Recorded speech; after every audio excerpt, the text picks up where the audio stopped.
Pues muy buenos días a todas, a todos. Les agradecemos a todos aquellos que nos están escuchando o viendo su presencia y por supuesto agradezco en todo lo que vale la presencia de la maestra, de la doctora Angélica María Osorio Villegas, superintendente delegada para el consumidor financiero de Colombia, al licenciado Lucas del Villar, director general del Servicio Nacional al Consumidor de Chile, y a la maestra Mariela Rita Saldívar Chauca, superintendente adjunta de Conducta de Mercado e Inclusión Financiera del Perú.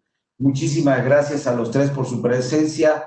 Vamos el día de hoy a abordar un tema, las experiencias latinoamericanas de protección y educación financiera. En el marco de la 13ª Semana Nacional de Educación Financiera, creemos que es muy importante escuchar, compartir las experiencias que tienen estos tres países y también nosotros, 4 países latinoamericanos, en el tema de la protección de los usuarios del sistema financiero, de los consumidores financieros, como también son conocidos, que al final de la historia, pues, se trata de ciudadanos de a pie que en muchas ocasiones, desafortunadamente, no tienen los conocimientos suficientes para el adecuado, correcto, prudente de sus finanzas personales. Estamos los 4 países pues, tejiendo acuerdos en esta ruta que es esencial, fundamental, para que el usuario conozca, sepa manejar sus finanzas, conozca sus derechos y también en el tema de la inclusión financiera.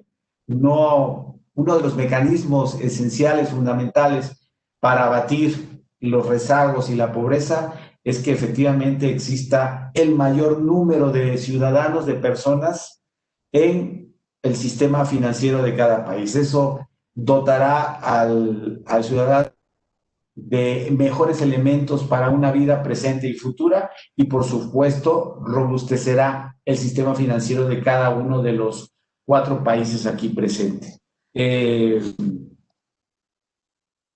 mecanismo del panel consistirá básicamente en 2 preguntas. Una vez que haga cada pregunta, le cederé la palabra hasta por 6 minutos a cada uno de los participantes y después de que intervengan los 3, al final de esa primera pregunta, yo haré un breve comentario o alguna reflexión. Vendrá la segunda pregunta, de nuevo cada participante tendrá hasta 6 minutos.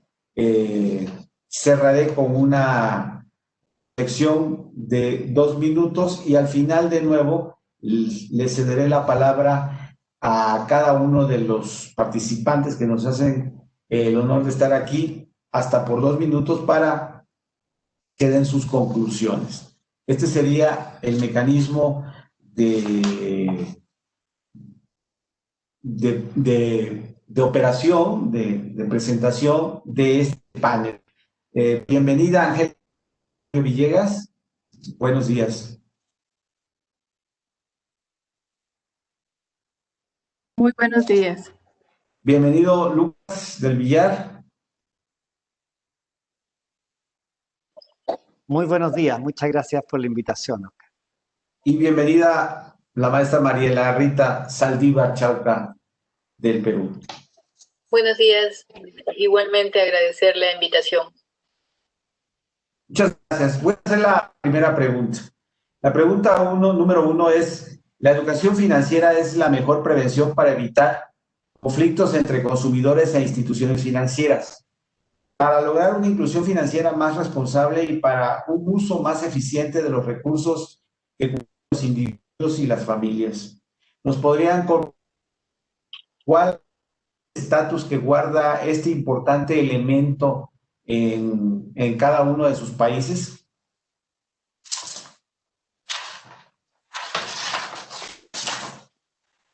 Tendría la palabra en una primera intervención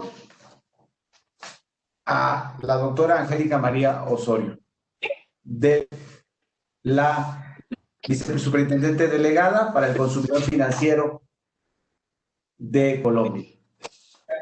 Bueno, pues muchísimas gracias. Buenos días a todos. Gracias por vincular a Colombia en este importante ejercicio que está haciendo México y que nos muestra cómo las más altas autoridades de ese país están involucrados en este gran trabajo que es el de la educación financiera. Les queríamos contar pues muy rápido qué estamos haciendo en Colombia y qué ha significado el trabajo durante años en nuestro emprendimiento y nuestro deseo de mejorar la educación financiera. Colombia ha decidido articular y coordinar con diferentes actores las materias relevantes de educación financiera. Es así como desde hace más de 6 años hemos decidido que esta es una tarea que no podemos emprender solos y que tenemos que contar con nuestros aliados y otras entidades del gobierno. El gobierno colombiano tomó la decisión de crear el Sistema Administrativo Nacional de Educación Financiera y creó una comisión intersectorial de educación para darle mayor coordinación a los temas. Con la ayuda del Banco Mundial en el 2017 establecimos una comisión intersectorial de educación económica y financiera para desarrollar esa estrategia de educación para el país.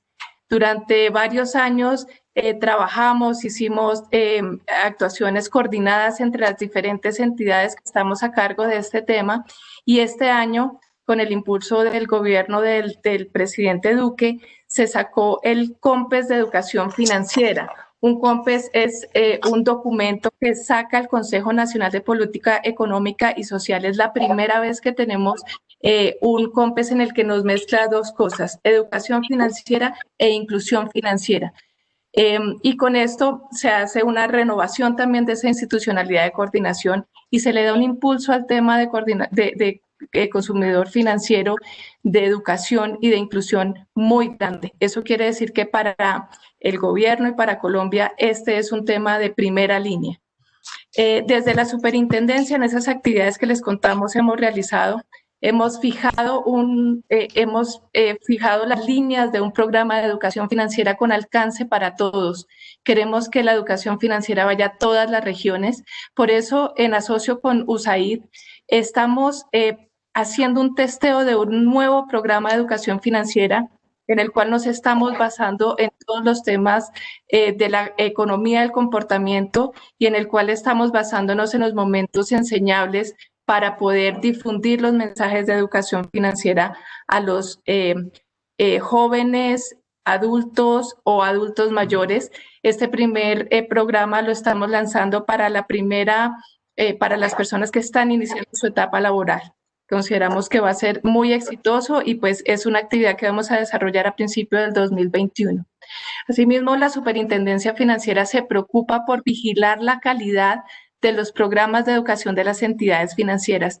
Es así como en este COMPES de educación que les mencioné hace poco, incluimos el sello de calidad de estos programas de educación para resaltar las buenas prácticas, resaltar quienes lo están haciendo bien y hacer que el tema de educación financiera sea una prioridad para las entidades vigiladas y que nosotros como autoridades a cargo del tema también podamos impulsarlo de la mejor manera posible. Eso era lo que les tenía para contar en esta primera parte. Muchísimas gracias de nuevo por la invitación. Muchísimas gracias, Angélica. Muy clara la exposición y muy esquemática. Le cedería la palabra al licenciado Lucas del Villar. Muchas gracias, licenciado Oscar Rosado, presidente de Conducef, y agradecer, aparte de la invitación, la posibilidad de incluir la experiencia de Chile. Y contestando a su interesante pregunta, es, bueno, una de las consecuencias de mayor impacto que tiene una baja alfabetización financiera es el endeudamiento de las familias y los hogares. Por ejemplo, en Chile, los datos del Banco Central de Chile dan cuenta que el 76% de los hogares están endeudados. Y al respecto, uno de los mecanismos más eficientes para enfrentar esta problemática e incidir en un cambio de comportamiento hacia el bienestar financiero es la educación financiera, que busca que la ciudadanía cuente con conocimientos, pero también con habilidades y con actitudes que son necesarias para tomar decisiones informadas y conscientes. Otra variable importante al respecto se refiere a que en Chile existen actualmente 14 millones de tarjetas de crédito emitidas, Estamos hablando de un país de solo 20 millones de habitantes. Por tanto, esto sugiere que gran parte de los mayores de 18 años posee una tarjeta de crédito en Chile. Asimismo, desde la mirada de la protección a los consumidores financieros, el 12% del total de los reclamos recibidos en el CERNAC, en esta institución, que son alrededor de 82.000 reclamos, corresponden a productos y servicios financieros. Ante esta situación, dentro de los avances que se han realizado en nuestro país, se instaló por decreto presidencial desde el año 2015 la Mesa de Educación Financiera, que está conformada por distintos actores tales como el Ministerio de Hacienda, el Banco Central de Chile, la Comisión para el Mercado Financiero, CMF, la Superintendencia de Pensiones, el Ministerio de Educación, el Fondo de Solidaridad e Inversión Social, FOSIS, y el CERNAC, que es nuestra institución que protege a los consumidores financieros en Chile. Uno de los primeros avances concretos de esta mesa ha sido el diseño de una Estrategia Nacional de Educación Financiera, que permita, como mencionábamos antes, fomentar la creación de conocimientos, habilidades y actitudes frente a productos y servicios que ofrece el sistema financiero. Otro público fundamental que está contemplado en la Estrategia Nacional de Educación Financiera son las mujeres, entendiendo que se encuentran en una situación de mayor vulnerabilidad. Por ejemplo, dado su mayor precariedad laboral, y también hemos visto que tienen un acceso limitado al crédito en relación a los hombres en igualdad de condiciones, según estudios que se han realizado este último año, 2020, que han sido financiados por el BID, que dan cuenta de esta preocupante realidad. Ahora bien, sirva todo este contexto para comentar que desde el CERNAC hemos estado trabajando desde 2015, justamente en el desarrollo de un programa de educación financiera, que está centrado en la entrega de herramientas en distintos públicos de la comunidad educativa. Es decir, contamos con un curso dirigido a docentes, a profesores, donde además se desarrollan contenidos de educación financiera. Y este contenido se integra en las asignaturas de historia, de matemáticas y de ciencias que reciben nuestros alumnos. Por otra parte, contamos con un fuerte enfoque en escolares que son provenientes de establecimientos educacionales con altos índices de vulnerabilidad en Chile. Estos suman alrededor de 30.000 niños, niñas y adolescentes que son parte de esta iniciativa. Ahora bien, este escenario ha sufrido modificaciones a partir de la pandemia, ya que al igual que nuestros colegas de Conducef, hemos tenido que digitalizar el 100% de nuestros recursos educativos con la finalidad de disminuir estas brechas y evitar que la pandemia sume nuevos desafíos para esta gran tarea de todos de la alfabetización y la educación financiera. Muchas gracias. Muchísimas gracias, Lucas. Muy claro y preciso. Le cedería la palabra a la maestra Mariela Rita Saldívar. Hasta 6 minutos. Gracias. Muchas gracias. Bueno, similar tanto a Chile como Colombia, en realidad somos países que compartimos cultura, compartimos muchas experiencias comunes. Perú también ha considerado la educación financiera como un esfuerzo nacional e importante. Al regulador financiero, a la superintendencia, se le incorpora un mandato en el año 2005 para velar por una mayor transparencia en el mercado financiero, dados los problemas y complejidades que este tiene. Sin embargo, el trabajar solamente sobre ofertas, solamente sobre la institución que debía brindar las instituciones financieras al ciudadano, no era suficiente cuando no había una comprensión y una internalización de parte del ciudadano de la importancia de acceder al sector financiero y sentirse parte de un sector financiero en el país. Una persona que no forma parte de un sistema luego no lo entiende, no lo comprende, no lo protege, no busca fortalecerlo. Entonces, en este sentido, hacia el año 2006-2007 nos acercamos al Ministerio de Educación para buscar generar competencias desde más temprana edad. Incluimos con esto desde el año 2009 en la currícula nacional escolar de educación secundaria la educación financiera como parte fundamental en la formación de los niños. Sin embargo, años más tarde, luego de hacer algunas evaluaciones, mirábamos un impacto, sobre todo en términos de conocimiento, pero mejorar actitudes y comportamientos resultaba más complejo cuando se empezaba con niños más grandes, que generó un segundo impulso para que en el 2016-17 se genere una reforma dentro de la educación peruana que incluya la educación financiera, esta vez desde los 6 años de edad, desde primero de primaria, para buscar concientizar a los chicos desde muy temprano respecto de conceptos como hábito de consumo, hábito de ahorro, planificación, uso de presupuestos, elección de productos financieros, tener buenas conductas de pago, entender cuál es su rol dentro de la economía de un país, cómo impacta su participación y cómo la economía del país lo impacta a él. Y ciertamente algunos capítulos particulares en lo que es tarjeta de crédito. Con esto hemos tenido importantes avances. De hecho, Perú participa de las pruebas PISA y también participa de encuestas nacionales de capacidades financieras, donde realizamos una encuesta en el 2013, le hicimos seguimiento el año pasado, donde se vieron importantes mejoras en términos de conocimiento, quedando pendiente aún problemas estructurales de manejo de tasa de interés. Hemos mostrado mejoras también en términos de comportamiento, sin embargo, en términos de actitudes, las crisis no han venido ayudando y algunas decisiones políticas han venido afectando la conducta de los ciudadanos. De manera articulada, Superintendencia también comprendió que no era suficiente el trabajar de manera aislada, aún con el esfuerzo que realizábamos con el Ministerio de Educación. De hecho, a lo largo de los años, de manera ininterrumpida, hemos llevado lo que llamamos finanzas en el cole a los maestros para poder generar estas capacidades hacia los alumnos. No, hemos hecho pruebas de impacto importantes que nos han permitido seguir avanzando. Sin embargo, había que hacer un esfuerzo mayor y en el 2012, con el Ministerio de Desarrollo e Inclusión Social, el Ministerio de Economía y Finanzas, nos juntamos para poder elaborar lo que sería la primera Estrategia Nacional de Inclusión Financiera, que incorporaba entre sus líneas de acción la educación financiera como un punto fundamental, considerándolo como la primera línea de defensa de los ciudadanos peruanos para poder gestionarse a sí mismos. Ya estamos en una segunda generación. El año 2019, en agosto, se aprobó la Política Nacional de Inclusión Financiera, esta vez mejor integrada dentro de las políticas públicas. En el caso peruano, decanta de una gran política de Estado que ve la visión del país hacia el año 2030, decantan políticas generales de gobierno establecidas por el presidente y su Consejo de Ministros, y de estas políticas se despliegan políticas nacionales, donde hoy día la Política Nacional de Inclusión Financiera forma parte de esta gran política de Estado y por tanto debe ser monitoreada por el Centro de Estudios por el Centro de Planeamiento Nacional del Estado peruano. Entonces, esto ha sido un avance progresivo. Hemos venido tratando de generar avances con la ciudadanía.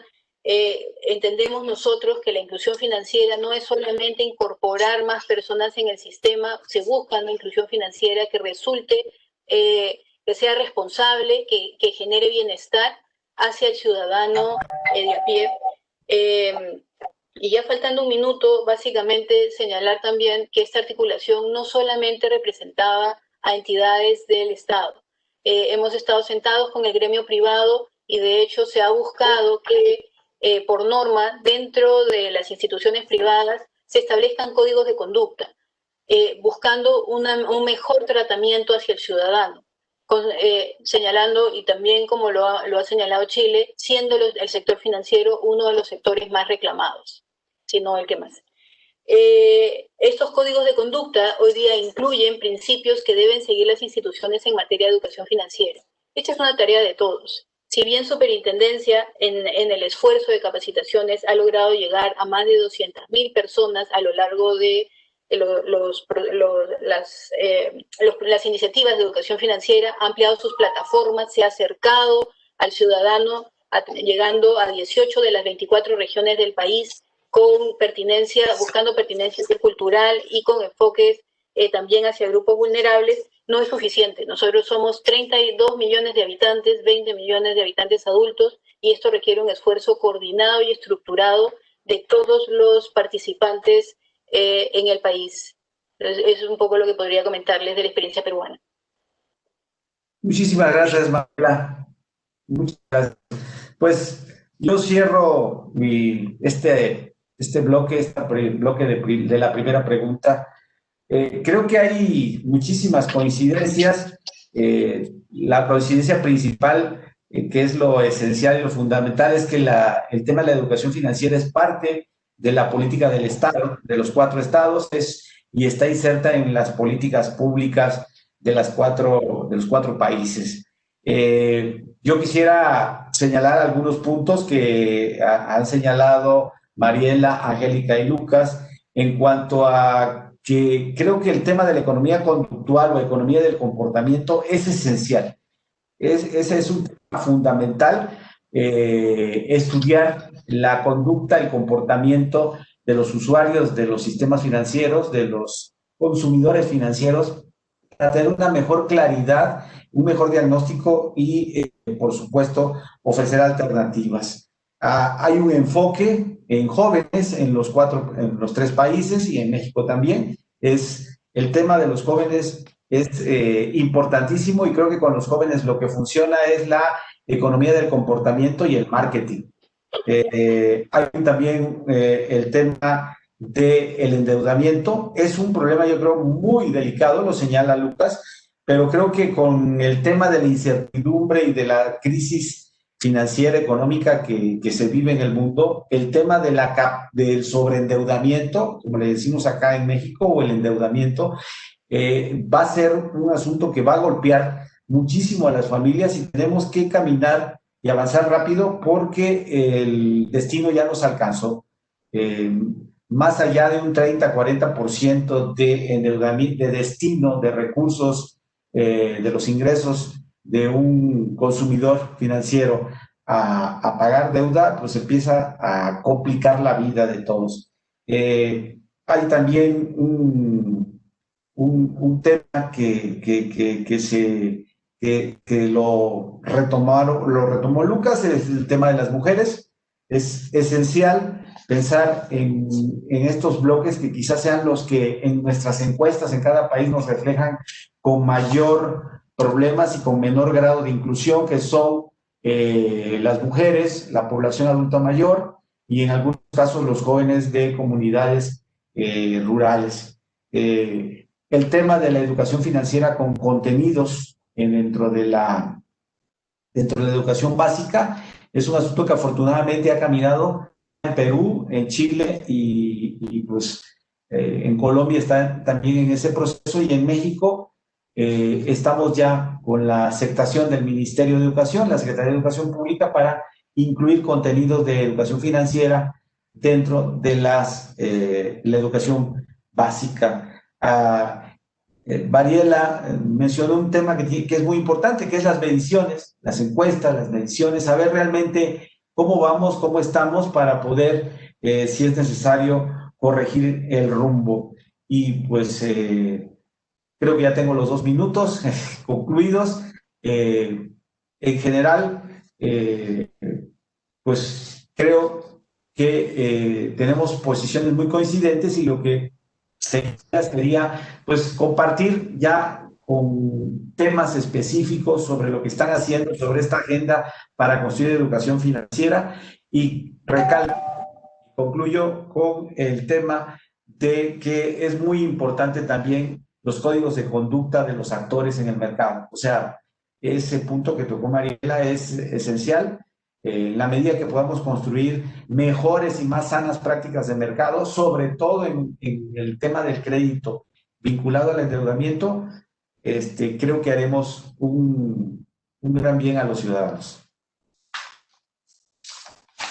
Voy a hacer la segunda pregunta. La pregunta número 2 es: en la trayectoria y evolución de las leyes e instituciones que protegen y defienden a los consumidores de productos y servicios financieros, les pediría nos compartirían algunos casos de éxito implementados en su país en materia de prevención de fraudes y cómo se ha comportado este fenómeno, pues a raíz de la pandemia, el confinamiento o la crisis de liquidez de muchos sectores, etcétera. Cedo la palabra en primer término de nuevo a la doctora Angélica María Osorio. Pues muchísimas gracias. Vuelvo a... En cuanto a fraude, creemos que nuestra principal labor es la prevención. La superintendencia ejerce la función de control al ejercicio ilegal de la actividad financiera y identificamos que hay diferentes ofrecimientos a la población para engañarlos con expectativas de ingresos muy altos y facilidades de productos. Lo vemos en temas de captación ilegal, de falsos prestamistas, de actividades no autorizadas. La superintendencia ha querido fortalecer su tema preventivo. Creemos que ese tiene que ser la gran labor. Después tenemos funciones administrativas para poder tomar medidas cautelares y ya ejercer, digamos, la función administrativa cuando ya está concretado el daño, pero creemos que nuestra gran función es prevenirla. Por eso la superintendencia montó desde hace 1 o 2 años una campaña que ha sido muy exitosa. Se llama No se deje engañar, de eso tan bueno no dan tanto. Con esta campaña hemos realizado más de 50 jornadas en todo el país. En algunas ocasiones las hemos hecho presenciales, en otras virtuales. Hemos replicado estos mensajes en diferentes medios masivos regionales. Vemos que este es un tema que tenemos que ir muy a las regiones, a las pequeñas poblaciones para difundir este mensaje, para que los consumidores no caigan en estas falsas expectativas. Adicionalmente, creamos una alianza con la Confederación Colombiana de Consumidores. Ellos tienen un espacio en horario prime que es muy visto en Colombia. El boletín del consumidor se llama Tal Cual, donde un personaje les da unos mensajes muy sencillos en un lenguaje muy cotidiano a los consumidores, no solo financieros, sino en general a los consumidores, y hemos logrado incluir el mensaje de la prevención del fraude en ese boletín y sentimos que ha sido muy efectivo porque le llega al ciudadano de a pie. Adicionalmente, creamos un ABC de captación ilegal junto con otras autoridades de nivel nacional que tienen también esta responsabilidad de prevenir y de atacar este tipo de fraudes. Es una cartilla en la que explica de una manera muy didáctica en qué consisten cada una de estas modalidades de fraude para, en nuestro concepto, intentar prevenir al máximo. La verdad es que hemos visto que con la digitalización de las actividades económicas y financieras que nos ha obligado el COVID por temas de los confinamientos obligatorios, nos han exacerbado el riesgo del fraude. Y aquí vemos una serie de ejemplos que hemos vivido y hemos visto en estos meses de confinamiento. Así que lo que hizo la superintendencia fue crear una estrategia muy fuerte en redes. Cada una de las estrategias tiene un mensaje diferente, si el mensaje es vía Facebook, vía Twitter o vía Instagram, entendiendo que cada uno de sus públicos es diferente. En estas campañas, por ejemplo, se le alertan a las personas de qué información deben entregar y qué información no deben entregar, cuál es la forma de comunicarse, por ejemplo, de las entidades financieras con los consumidores, cómo se pueden activar alertas desde las entidades financieras para evitar que se aprovechen, digamos, del desconocimiento de muchas de estas herramientas tecnológicas por parte de algunos consumidores. Les damos muchos consejos de sospechar cuando hay una propuesta que sea muy buena, de verificar con las autoridades antes de entregar recursos. También creemos que estas campañas tienen que ser educativas. Entonces incluimos explicaciones de qué es el phishing, qué es el vishing, todas estas modalidades que para muchos de ellos son desconocidas y que no las conocen. Entonces creemos que prevención, mandando unos mensajes preventivos, mandando información de qué hacer en casos de vulnerabilidad, son muy efectivos. En Twitter también incluimos una campaña en el No Caigan en la Trampa, en el cual les mostramos cuáles son algunas de las debilidades o fraudes que hemos visto están en boga. Les mencionamos cuáles son o prevenimos sobre información que muchas veces estas personas que están en actividades fraudulentas intentan obtener por parte de los consumidores. Les pedimos que se comuniquen y nos reporten cualquier tipo de fraude. Y aquí son algunas muestras, ya me está sonando la alarma de que estaba un poco excedida en tiempo, algunas de las muestras de nuestras imágenes. Y este finalmente es el de Instagram, que es mucho más visual, con unos mensajes más cortos, que creemos que también mandando esos mensajes muy cercanos al consumidor, muy fáciles de entender, pues les ayudamos a prevenir caer en el fraude, que creemos es muy importante. Muchas gracias y qué pena si me he excedido en el tiempo. No, de ninguna manera. No, estuviste dentro del tiempo acordado y muy clara la explicación y sobre todo muy, muy visual. Muchísimas gracias. Le cedo la palabra a Lucas del Villar. Bueno, muchas gracias nuevamente. Efectivamente, este es un tema del mayor interés. Quisiera partir contando la experiencia del CERNAC que se relaciona también con campañas de prevención, de difusión, muchas de las cuales ha iniciado la propia industria.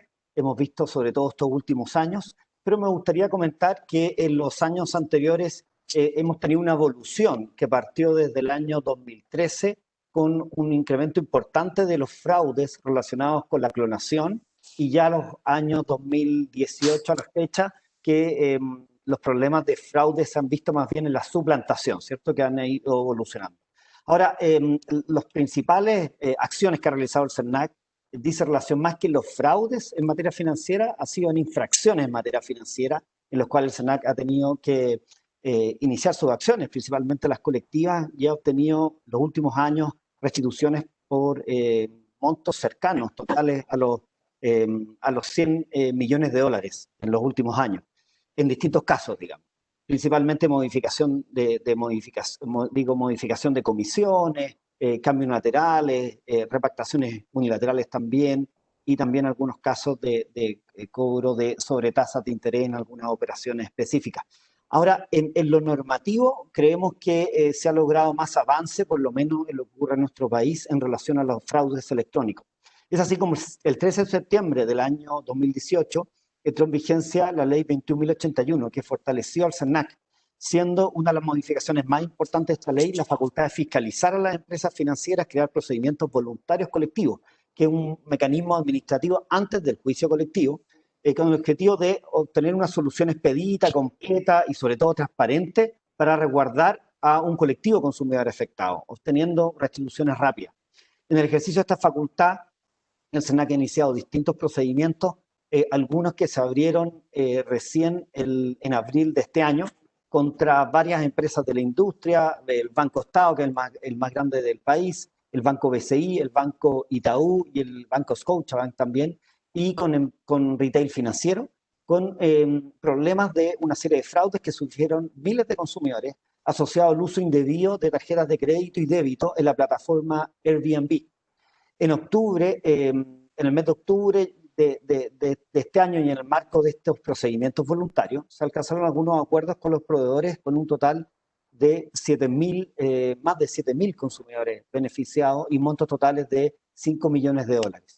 Además del cese de la conducta y la implementación muy importante de medidas de prevención y que minimicen el riesgo de los impactos de este tipo de fraude.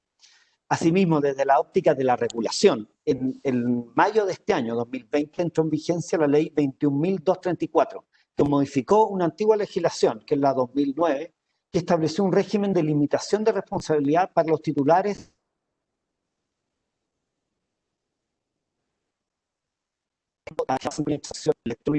en el caso de extravío, hurto, robo o fraude también. Esta ley establece nuevos ámbitos de aplicación como el fraude, nuevos supuestos de responsabilidad, con plazos de restitución, con nuevos estándares de seguridad por parte de las empresas y la prohibición de comercialización de seguros cuyas pólizas cubran los mismos riesgos que ya la empresa, el proveedor, decimos en la ley del consumidor, debe asumir de conformidad a esta nueva ley.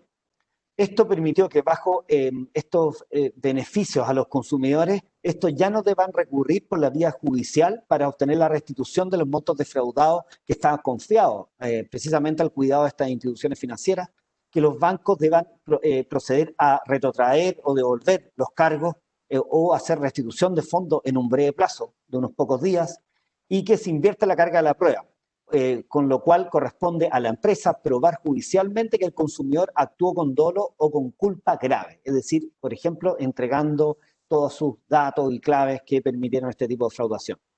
Desde el punto de vista de las quejas, de los reclamos, entre enero y septiembre del año pasado, en relación al mismo periodo de este año, se observa un aumento de reclamos de estas categorías de fraude en materia financiera del orden del 18%, llegando a los 12.000 reclamos entre enero y septiembre de este año, donde si bien es posible advertir un aumento de reclamos en este periodo, a partir del mes de junio se ve una baja constante en el ingreso a estos reclamos, lo que da cuenta del efecto de entrada en vigencia de las modificaciones introducidas en esta ley que les comentaba en mayo de este año.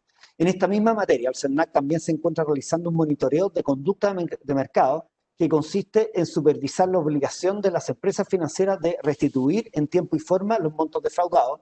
En segundo término, de supervisar la provisión que recae sobre las compañías de seguro respecto a la comercialización de seguros por fraude. Y para terminar, que estos seguros por fraude cuyas pólizas fueron prohibidas conforme a esta regulación que les comentaba y además por una resolución de la Comisión del Mercado Financiero. Esas son las principales acciones que hemos tenido al respecto en nuestro país. Muchas gracias. Muchas gracias, Lucas. Muy interesante. Le cedo la palabra a Mariela Saldívar.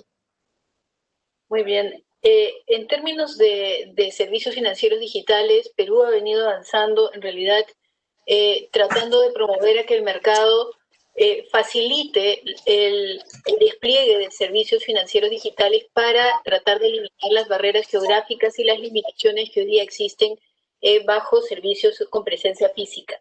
Entonces, para ello, ha fortalecido los marcos normativos tal que se faciliten estos servicios. Sin embargo, por otro lado, también ha definido en el año 2015, definió lo que eran algunos mecanismos de seguridad y algunos mecanismos de responsabilidades, ¿no es cierto? Fortaleció mecanismos de seguridad, por un lado, requiriendo el chip, lo que se consideró una experiencia exitosa hoy día en el Perú, porque tarjeta presente no existen fraudes, se obligó el uso de chips. Sin embargo, el mercado se muestra dinámico, por lo que requería también nuevos ajustes normativos. Hay ajustes que funcionaron en el año 2015, han sido hoy día cambiados y perfeccionados a este nuevo entorno digital. En este sentido, el reglamento de tarjetas de crédito y débito fortalece los mecanismos de seguridad, fortaleciendo los mecanismos de autenticación, tanto de la identidad como de la manifestación de voluntad, pero también definió o aclaró mejor algunos aspectos en términos de responsabilidades. Perfeccionó aspectos vinculados a las notificaciones, las que eran en algún momento voluntarias, las personas debían solicitar si requerían una notificación, hoy día no, hoy día es mandatorio, tienen que mandar notificaciones cuando el instrumento de pagos ha sido utilizado. En operaciones no reconocidas también se fijaron cuáles eran responsabilidad de las instituciones financieras y cuáles debían o podían ser trasladadas, similar al caso chileno, trasladando la carga de la prueba hacia las instituciones financieras, entendiendo que un usuario de a pie no tiene por qué gestionar riesgos asociados, por ejemplo, a clonación. Son riesgos que deben ser alojados dentro de la institución financiera y gestionados por ellos. Así también el uso de seguros. Se prohibió la transferencia de costos de seguros para cubrir riesgos que corresponden a ser gestionados por la empresa. Por otro lado, también se definieron responsabilidades respecto de los servicios no solicitados y se perfeccionaron las medidas de seguridad en los negocios afiliados. Esto en términos regulatorios. Este año hemos venido también monitoreando cómo es que viene funcionando el sector financiero. Si bien es el sector más reclamado, también habría que mirar el volumen de transacciones que se realizan en este sentido. Por ello, nosotros habíamos visto que luego de la emisión de las normas, tanto la de gestión de conducta de mercado como la de tarjetas de crédito, habíamos visto una tendencia decreciente en el volumen de reclamos. En el 17, en el 18, en el 19. Este año es un año atípico, por supuesto que han incrementado los reclamos es una situación totalmente extraordinaria lo que viene pasando no solo en el país, sino en el mundo. Las normas vinculadas a ciberseguridad hoy día están requiriendo mayores mecanismos para de seguridad en lo que es procesamiento en nube. Los programas de ciberseguridad deben ser bien implementados, pero por sobre todo también se fortalecen los mecanismos de identificación y autenticación digital, ¿no? Y yo creo que estos son avances importantes, porque si bien los servicios deben llegar a todos de manera segura.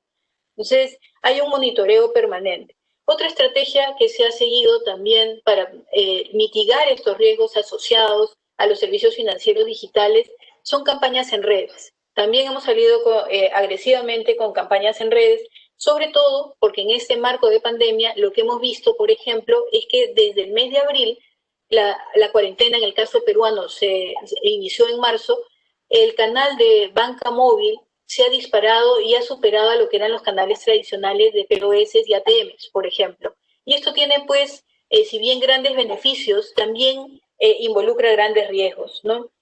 Razón por la cual se ha venido en campañas desde superintendencia, pero también desde el sector privado respecto a los mecanismos de seguridad que tienen que seguir las personas para evitar estos robos o fraudes que pueden presentarse en los procesos en línea. Un tema que también yo creo que es importante es que nuevamente las plataformas de atención de la superintendencia han crecido, este año han crecido en 20%, las atenciones de orientaciones, hemos orientado a más de 280.000 personas, lo que es un número bastante importante respecto de los generadores de servicios financieros, ¿no? Y hemos generado también herramientas que permiten que las personas puedan autogestionar su propia protección y sus niveles de sobreendeudamiento.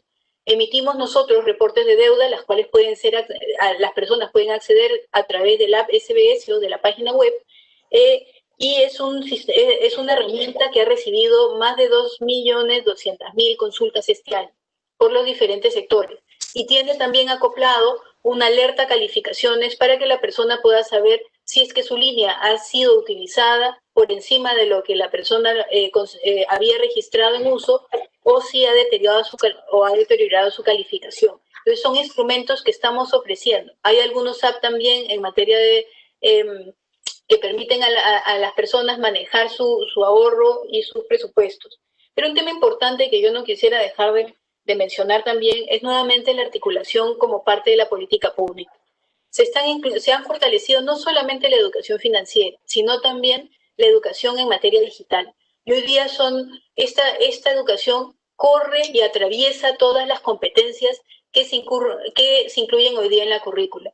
Superintendencia viene trabajando de la mano con el Ministerio de Educación para tratar de trabajar una educación financiera digital, y un mecanismo muy interesante que nos está resultando es la educación que vienen recibiendo los niños y cómo estos llevan este conocimiento hacia los padres y hacia sus familias en general, ¿no? Y en términos ya mucho más amplios, el estar sentada en las diferentes instituciones que hacen política pública nos ha permitido también no solo transformar al regulador, sino transformar al Estado. Hoy día tenemos una política de transformación digital que está siendo impulsada fuertemente por el Estado peruano, y que busca tener plataformas integradas. Por ejemplo, hoy día se tienen que colocar reclamos a través de plataformas todavía distintas. Nosotros tenemos al Indecopi, por un lado, que es nuestra agencia de protección al consumidor, y tiene superintendencia, tiene una plataforma al interno donde intercambia reclamos. Sin embargo, resulta muy confuso para el ciudadano de a pie dónde me dirijo,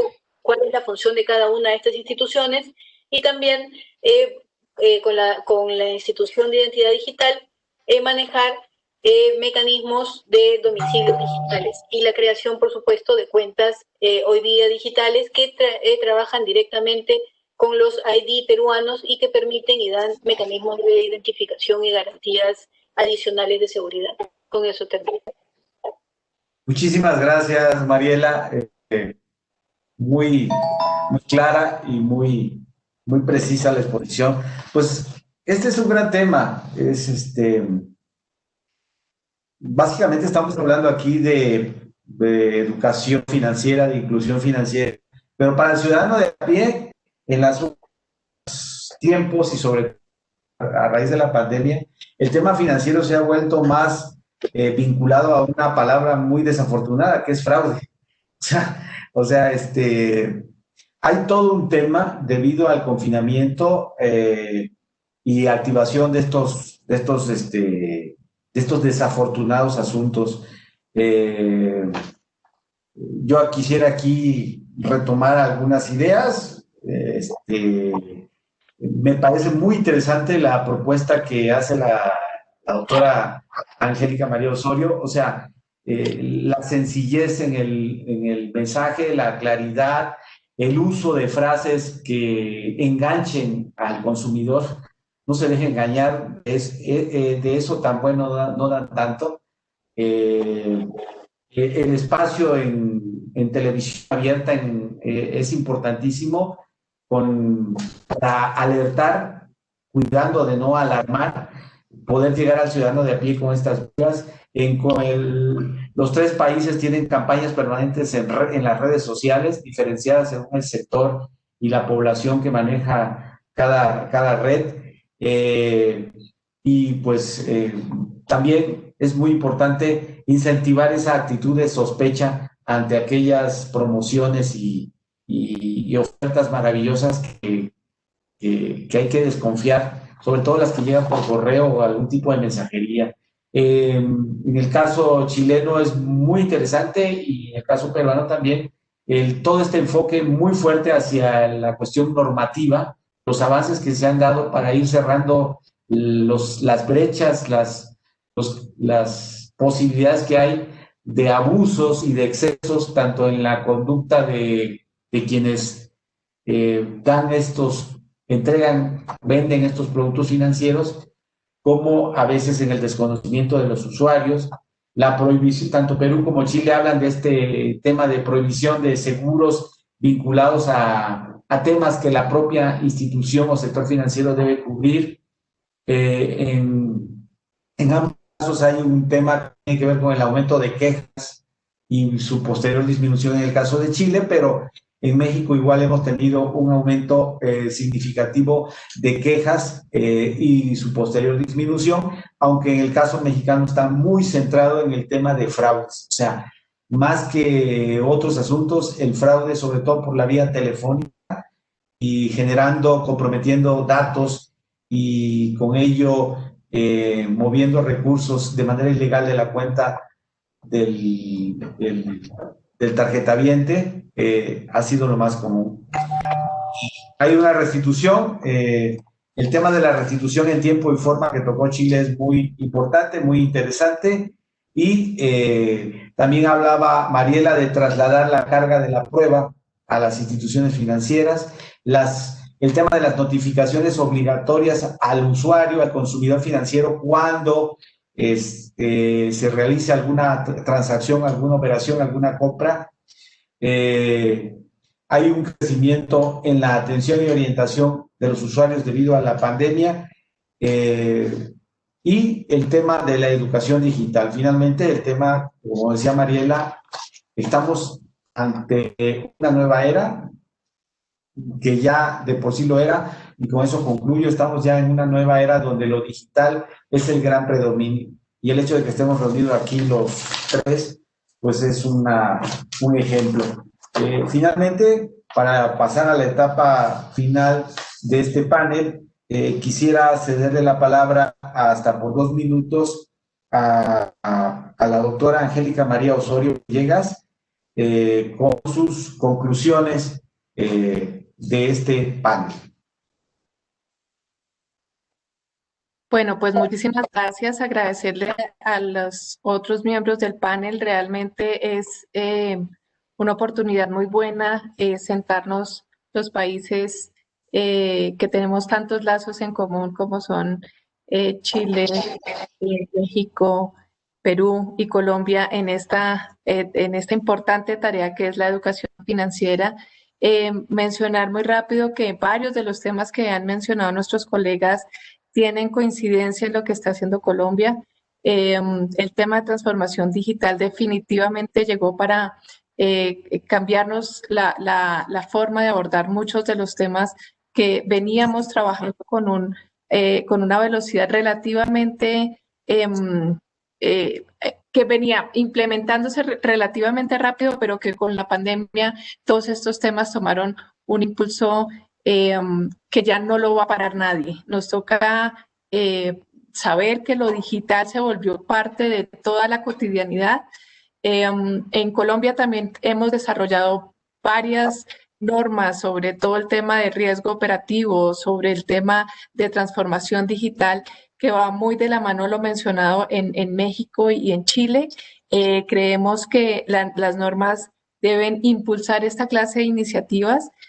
Como mencionaba el licenciado Rosado, no debemos generar temor, sino que debemos generar los espacios para que se puedan desarrollar de la mejor manera y de la manera en la que el consumidor esté bien protegido y pueda hacer valer sus derechos. Muchas gracias. Muchas gracias, doctora. Le voy a ceder la palabra al licenciado Lucas del Villar. Muchas gracias, Oscar. Nos han dicho tantos temas interesantes y efectivamente nos permite compartir experiencias tan cercanas y tan valiosas.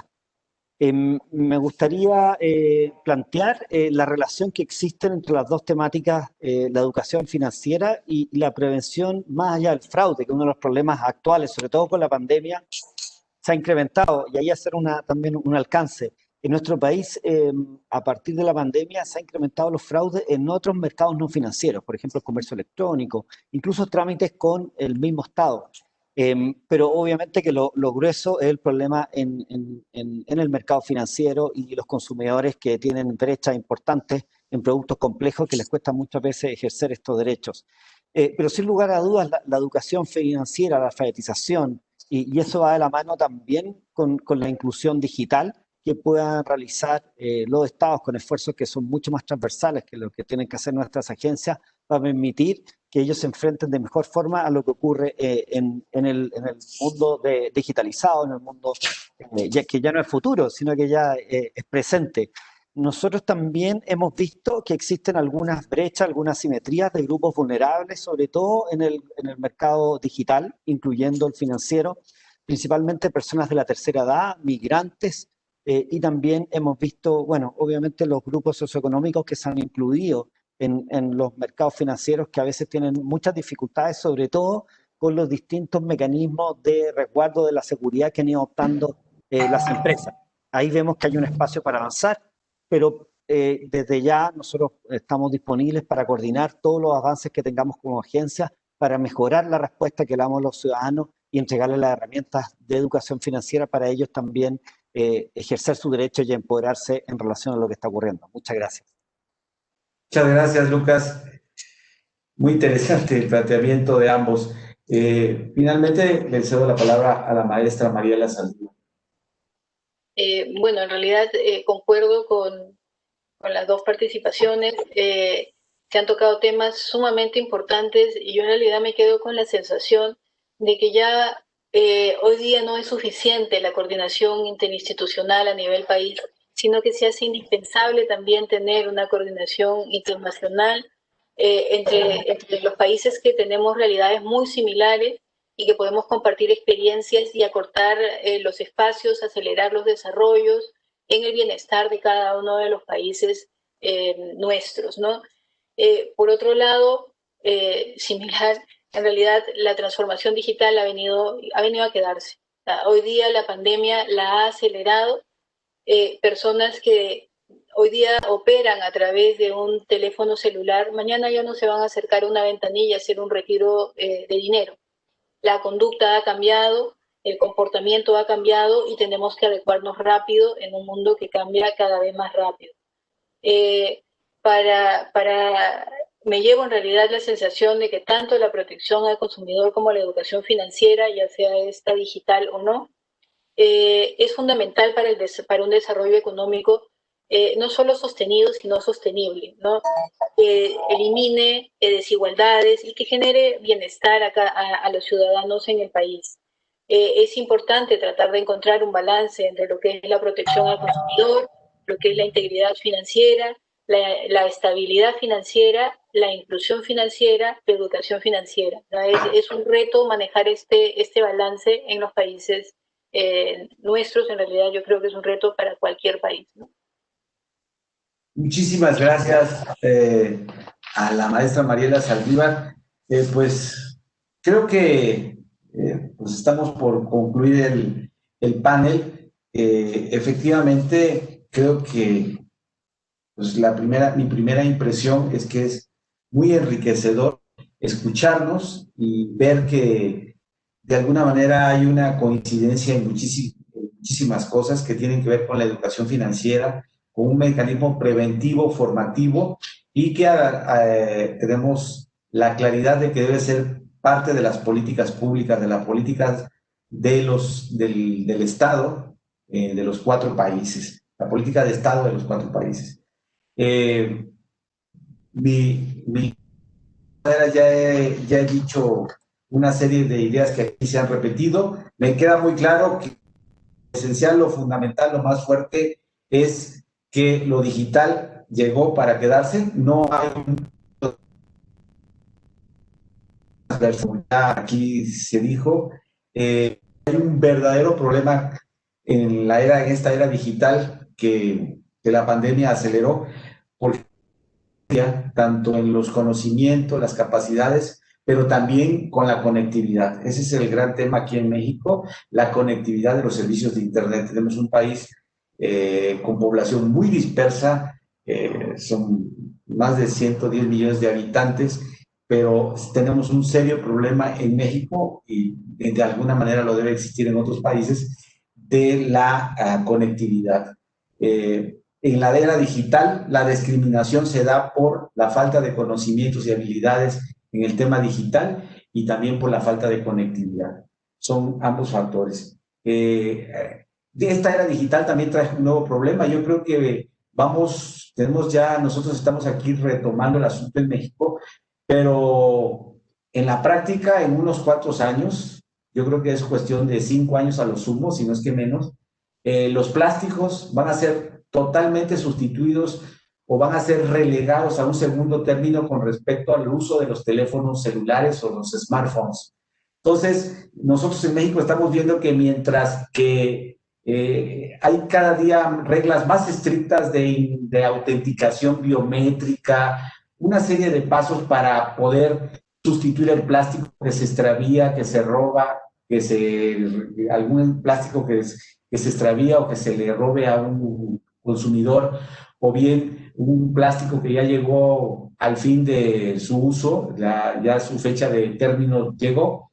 Vemos que eso pasa por un proceso de autenticación en las instituciones financieras, pero que es muy sencillo ir a las telefónicas, por lo menos en México, a pedir un cambio de tarjeta SIM o chip, como también se les llama. Entonces, ahí hay todo un término, hay todo un problema, porque estamos ya ante la desaparición gradual y paulatina de los plásticos, que yo creo que ya va a ser mucho más acelerada por la pandemia.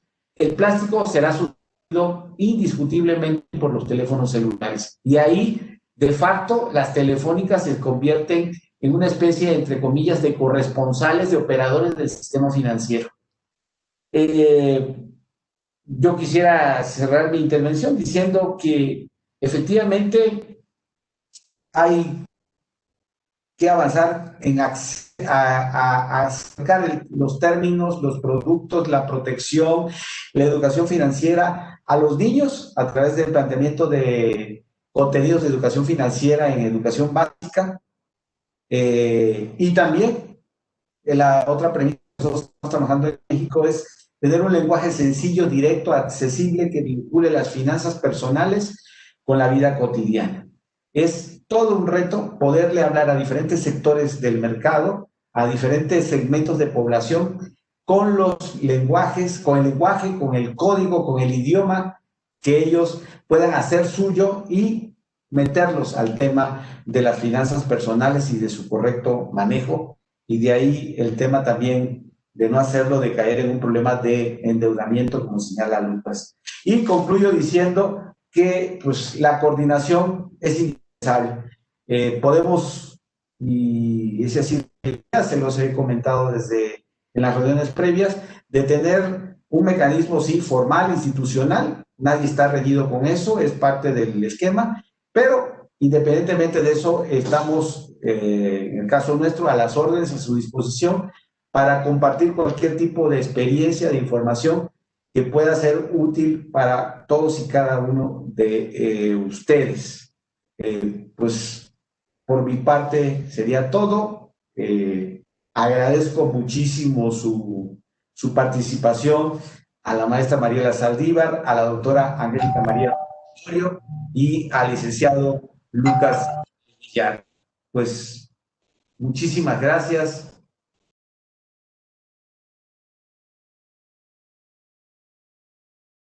Gobierno de México.